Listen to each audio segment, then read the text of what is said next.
Magandang umaga po muli sa inyo, May 14, 2026. Ako po muling naupo para po makapagbigay muli ng isang pagunita, paalaala sa tao.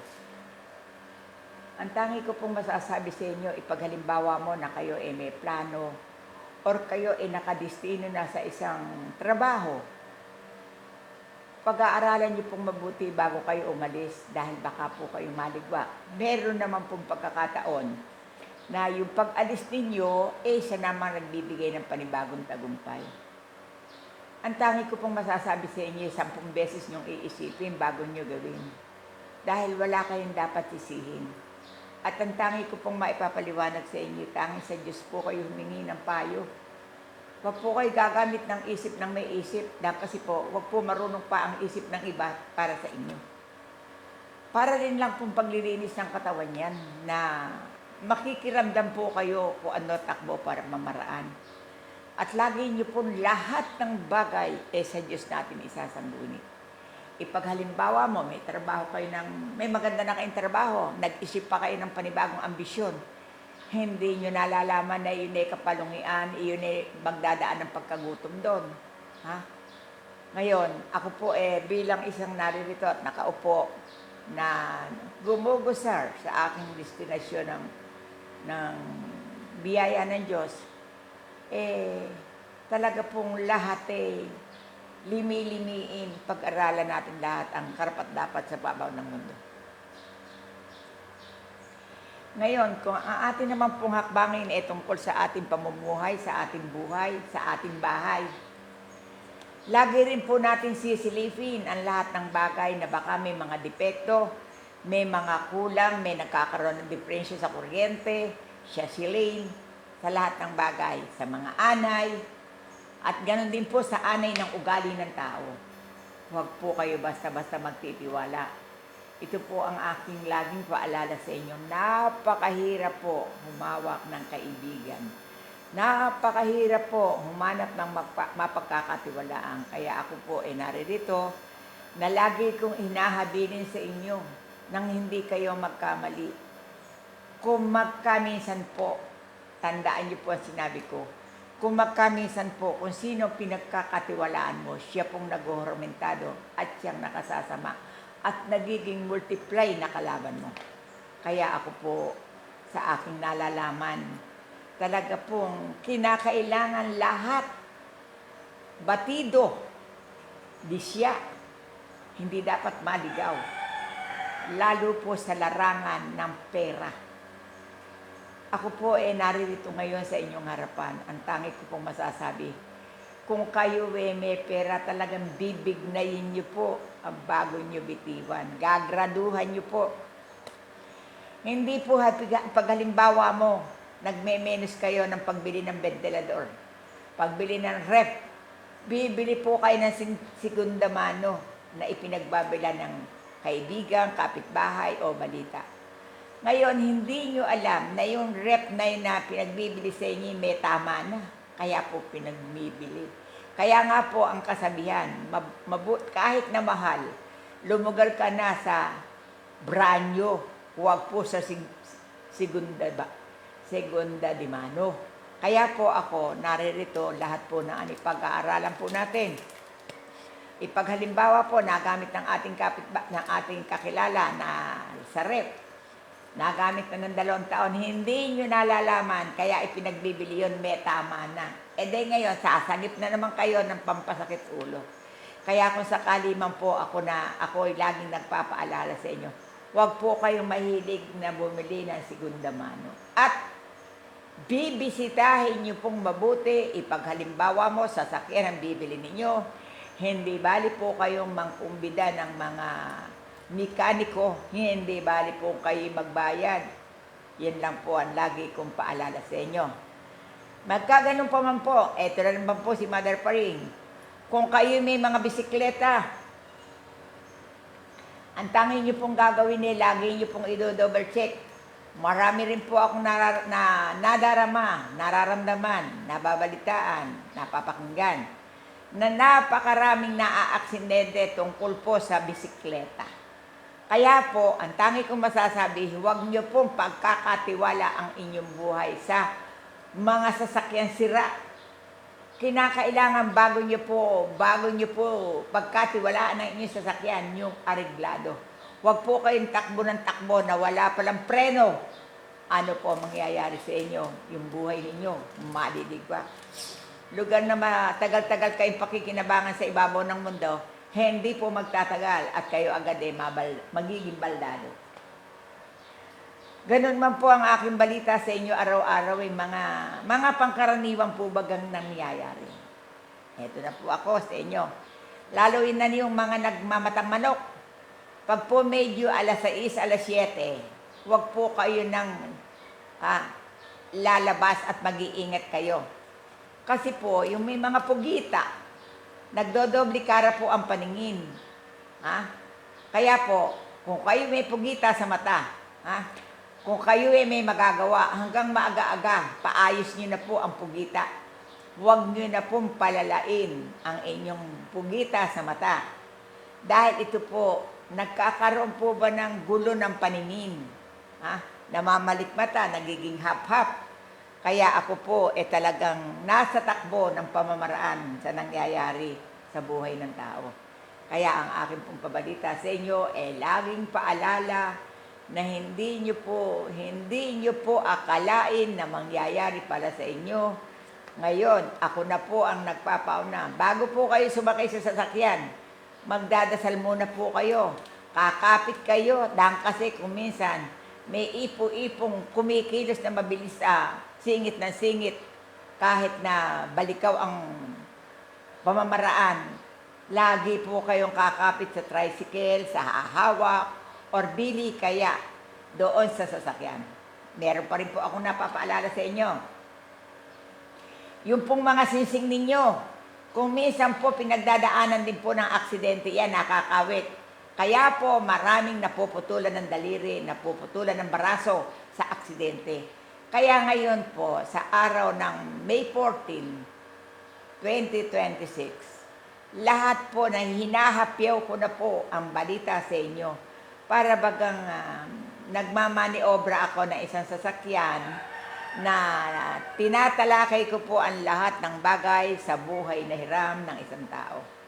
Kaya ngayon, sa araw po na ito, ang tangi ko pong masasabi, tayo po humingi ng ating panalangin sa Panginoon na ito na po, sa ngalan ng Ama, ng Anak, ng Liwanag, ng Espiritu Santo. Amen. Ama naming nasa langit, kami po'y naririto. Muli po binuksan mo na naman ang aming araw sa buhay. Basbasan mo po kami ng walang katapusan. Ibigay mo po sana sa amin ang galaw na tunay na karapat-dapat. Ilayo mo po kami sa tunay dating at pagkakamali at pagkakasala. Lagi mo pong iingatan kami na nilalang mo na huwag po kami maging peligro. Huwag po kami laging nasa luha ng pagdurusa. Kaya ako po si Mother Faring, naririto po at muli-muling umuupo at nagpapaalala sa inyo na sa lahat ng bagay. Meron pa rin po akong isang paalala. Kung meron po sa inyong tahanan na nakababasura, na nakapapangit sa mata, ipagwawaksin nyo na po. Hindi po baling aliwalas ang inyong tahanan, walang basura, walang nilalamok. At ang tangi ko rin pong masasabi sa inyo, nanawagan din po ako, huwag nyo naman sana pong pababayaan ang mga bata na nakakagat ng lamok. Kasi po yan, lugar na kayo walang gastos, kapag po kayo naging pabaya sa mga bata, naririyan po ang nadedengge, nilalagnat, naiimpeksyon. Kaya hinapyaw ko na po lahat ang aking nagiging obligasyon dito po sa St. Joseph Chapel at sana naman po kung ano man ang magiging hatol sa aking magiging buhay, tanggap ko naman po ito. Kaya lang tunay po ako tumititig, tumatanaw sa inyo na yaman din lang na ako inilagay ng Diyos dito. Naayos ko na po ang aking obligasyon. Basta po araw-araw, ako po isang beses nagpe-Facebook, nagpaparamdam sa inyo ng aking ginagawa, na ang ibig ko po sabihin sa inyo si Mother pa rin humihinga pa at buhay pa, nakapagpe-Facebook pa.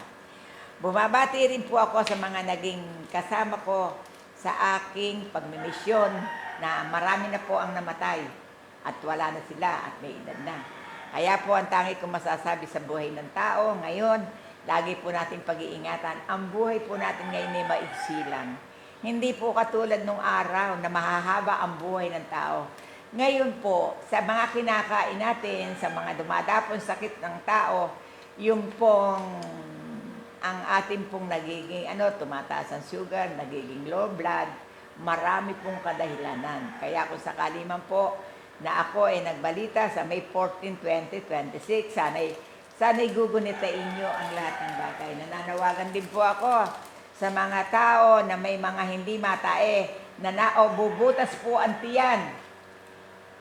Kasi po may mga tumatawag sa akin na nabubutas na ang tiyan, mga kapatid. Kapag nabutas ang tiyan nyo, sisipag-sipagan nyo ang paglilinis ng inyong operasyon dahil yan po ay nakaka-infection din. Nananawagan din po ako sa mga dinadialysis, yung pong emergency dialysis, yung pong emergency nabutas ng inyong leeg, pag-iingatan din po ninyo. Dahil yan po ay pinagmumula ng daloy, ng dugo na kapag napabayaan ninyo, kusa po bang kumakawala yung emergency dialysis sa leeg. Kaya ang tangi kong masasabi, napakaganda po ng aking pagunita sa inyo na ang lahat ay pag-iingatan. Lahat po pag-iingatan. Talaga pong mahirap pong sabihin, ganito pala po ang buhay. Talagang silip mata, lahat ay kailangang ayusin natin. Kaya kung ako man po ay nanawagan sa inyo sa araw na ito, ang tinatalakay po natin ang mga karamdaman, ang mga pag-iingat, lalo na po ang sigarilyo. Yung pong mga masobrang manigarilyo, hindi nyo po alam, napuputo lang inyong mga daliri, napuputo lang ang inyong paa, napuputol po lahat at nakakaroon po kayo ng sugat na nasusunog po sa chemicals ng sigarilyo. Kaya kung sakali man po ako'y nananawagan sa inyo, na marami po na taong na lumalabo ang mata dahil po sa sigarilyo.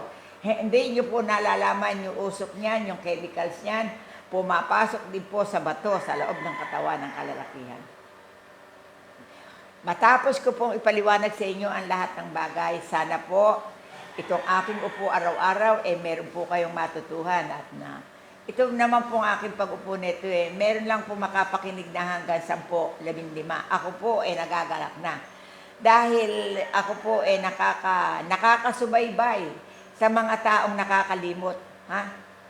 Meron pa po akong sinasabi sa inyo, yung po bang nagkakaroon ng lost memory, eto po. Kayo, kung mga may edad na, nagkakaroon kayo ng lost memory, ang gagawin nyo po ganire. Bago po kayo umalis sa isang lugar, ang gagawin nyo po, i-double check nyo po lahat.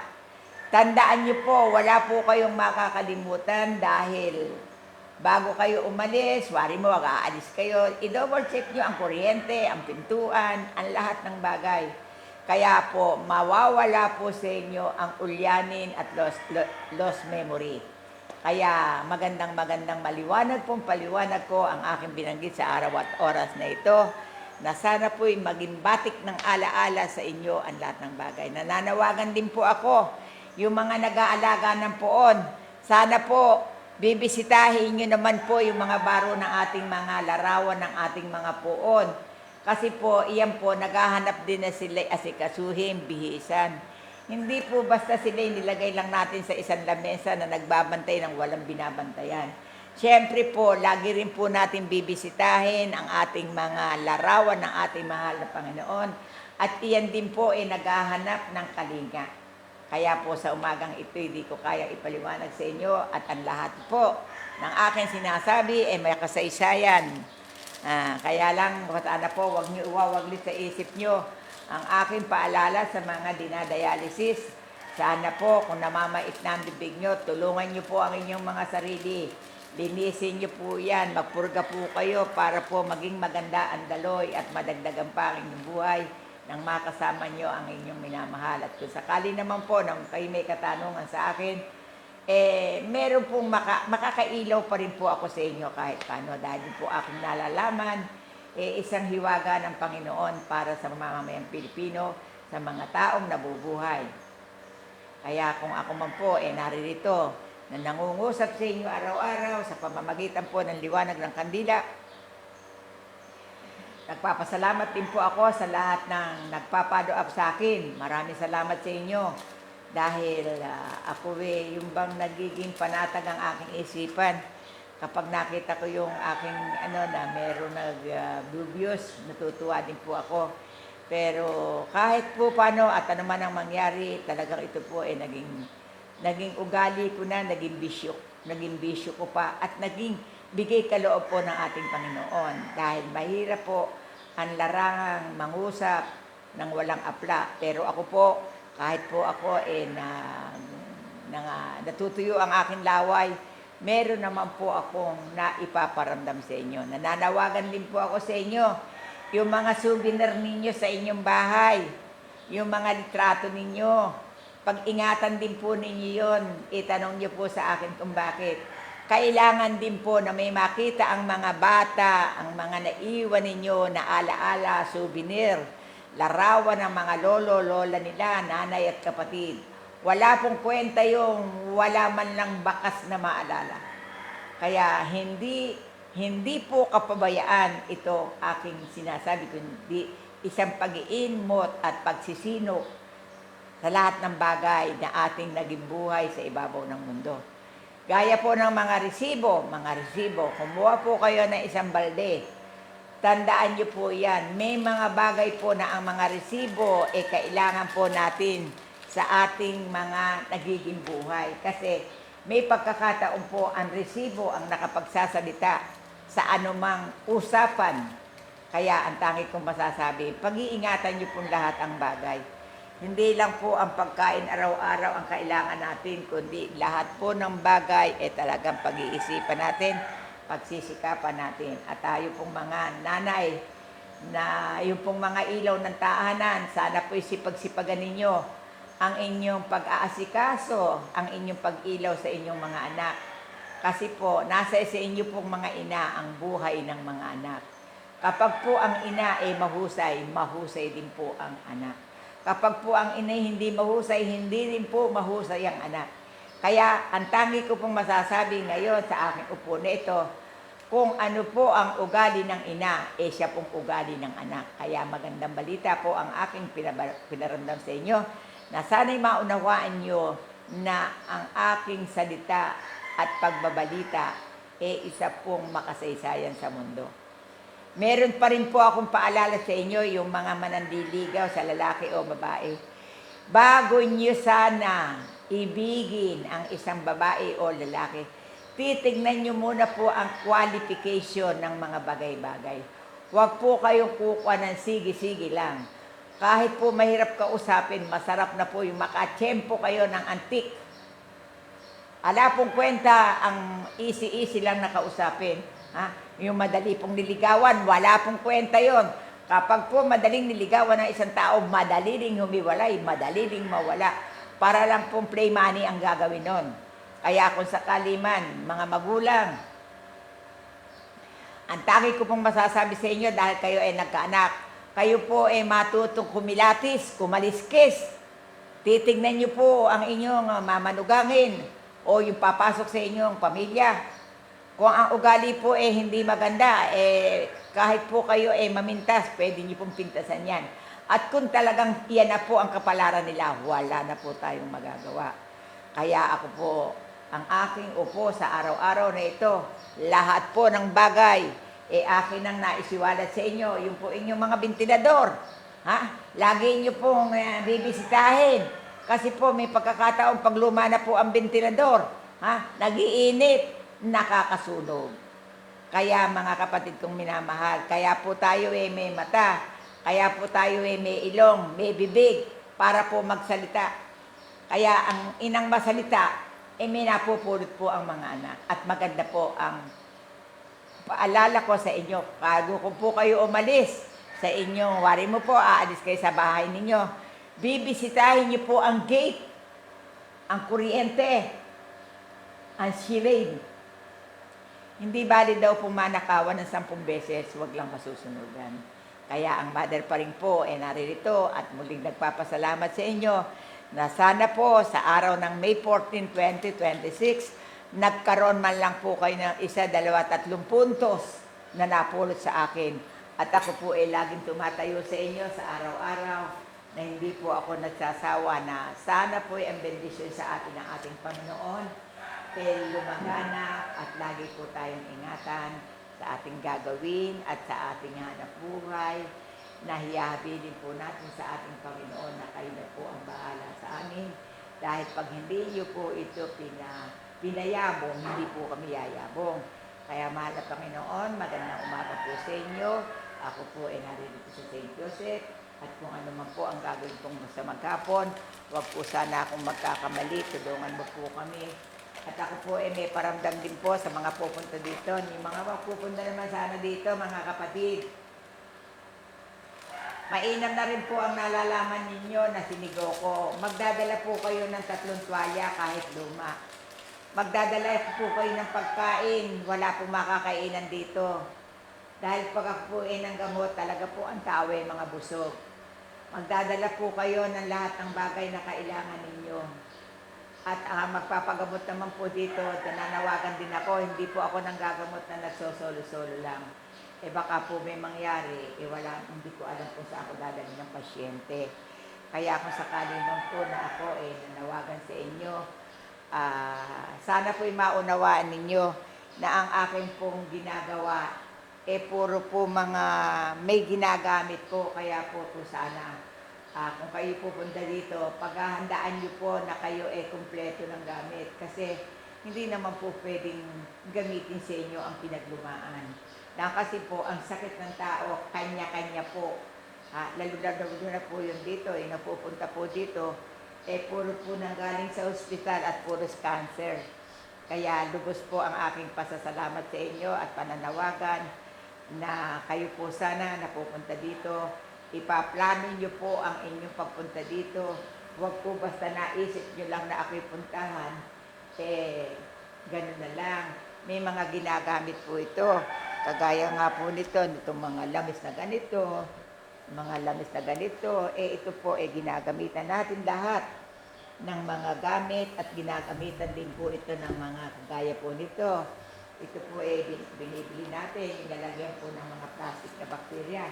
Kaya po, ang maiksing salita po, ang aking sinasabi sa ngayon sa inyo, pag kayo po pumunta dito, nakagaya kayo na meron kayong pambili ng mga gagamitin natin.